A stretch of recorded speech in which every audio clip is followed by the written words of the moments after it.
I'm sure would all support the idea that education is a concern for the whole community.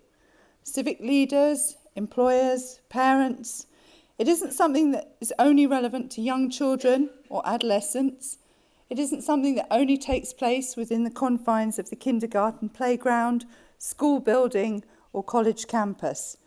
For communities to fully develop their potential, we need the community to be comprised of educated citizens with skills to participate in the global economy, for education to support improvements in health, safety, and economic security. But how do we encourage all the stakeholders in a community to work together to develop such a collective vision? How do we shift existing systems, notoriously hard to move? Where do we start? A community can only be engaged by something that that is meaningful for them. And I think that education is a very engaging agenda because people understand that through education there can be more awareness about every other rights they have.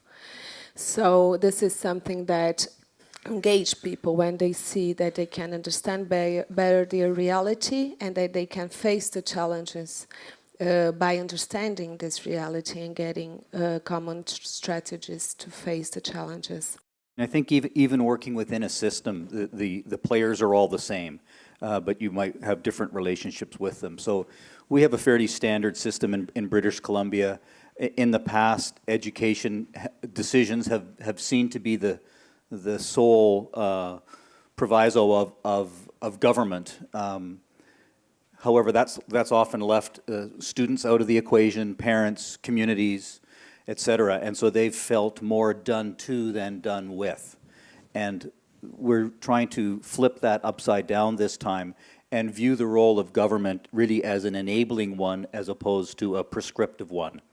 So government can enable change, government can enable transformation, but they can't prescribe it, they can't mandate it.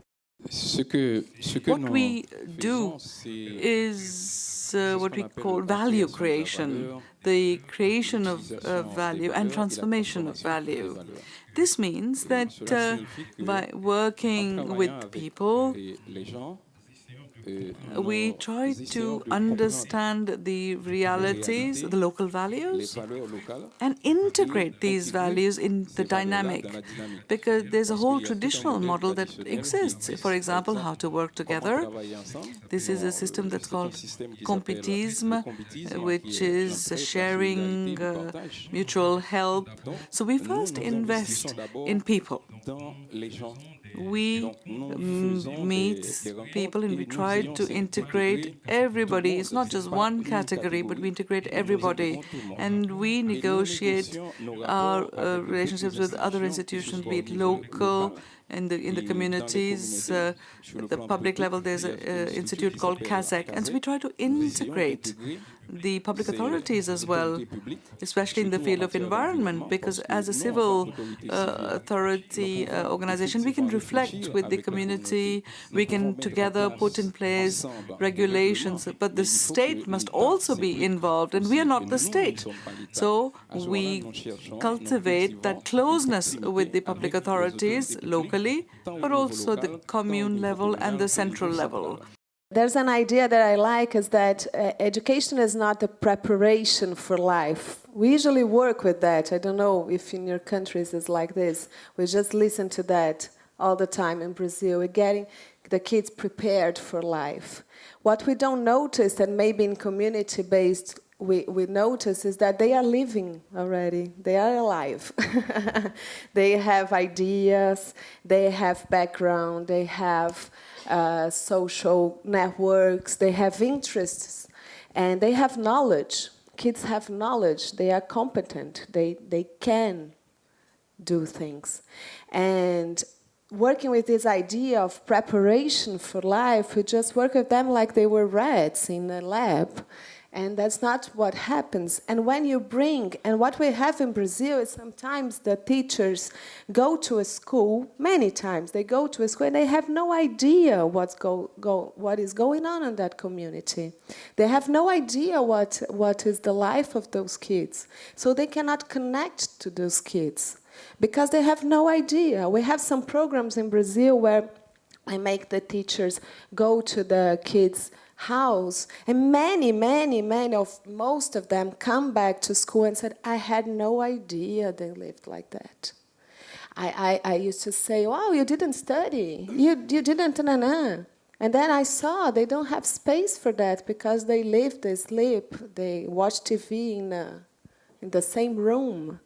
Another very important thing to touch upon, it was discussed earlier today in some of the sessions, is education which is relevant to the communities in which these students live, which kind of takes us to this aspect of market demand.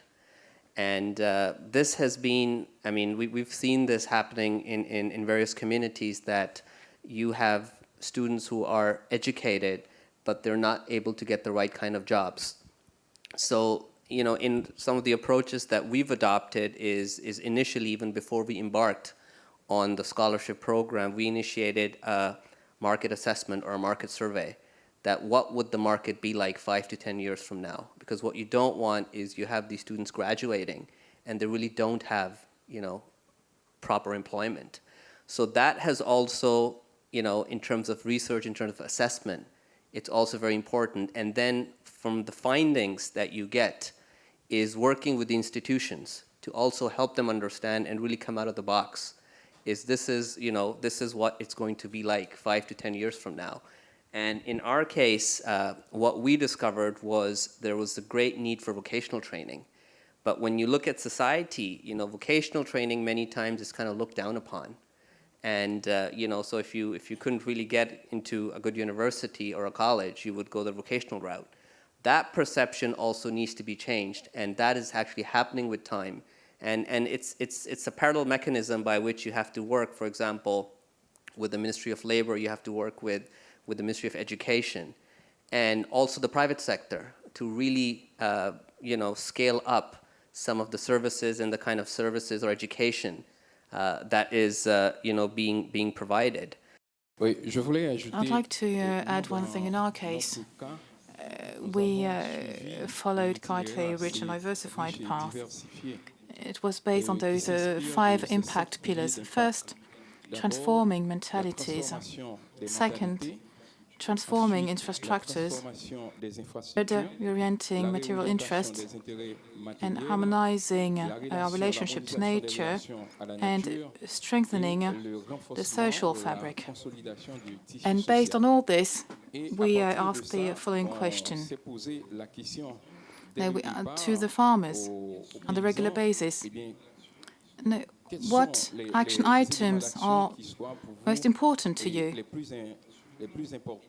And from the education point of view. And the first answer was literacy. Again, coming back to the concept of social license, I think has been really key for us, so that the set of ideas that we've been working throughout the province with really transcend government. And so I talk about, because I work for government, how government is responding to those commonly held set of ideas that are guiding or underpinning our transformation in British Columbia. So we keep those ideas up high, and that's the social license that we have to do the work underneath. So a change in government might mean something would get repackaged, the flavors would change slightly, but the social license that the movement has built is really important. So we're using ideas, instead of ideas like implementation models, we're talking about affiliation models, how it is that people can affiliate to those larger ideas which transcend politics. And so it would be very difficult then for politicians to come in an election change or whenever and change those ideas, because really the people have spoken, and as they affiliate to those larger ideas, that becomes our social license. I think one of the approaches that we take, and we've been quite successful at that, is integrating all the key partners. Right. There's once we've agreed on, this is the project that we're working on, then we're all partners to it, whether that be the beneficiaries, the implementers, or the donors. So all expectations are clearly laid out. So the pressures are there, but everyone has a stake in what you're doing or what we're doing. So everybody is managing their part, and that has been very successful.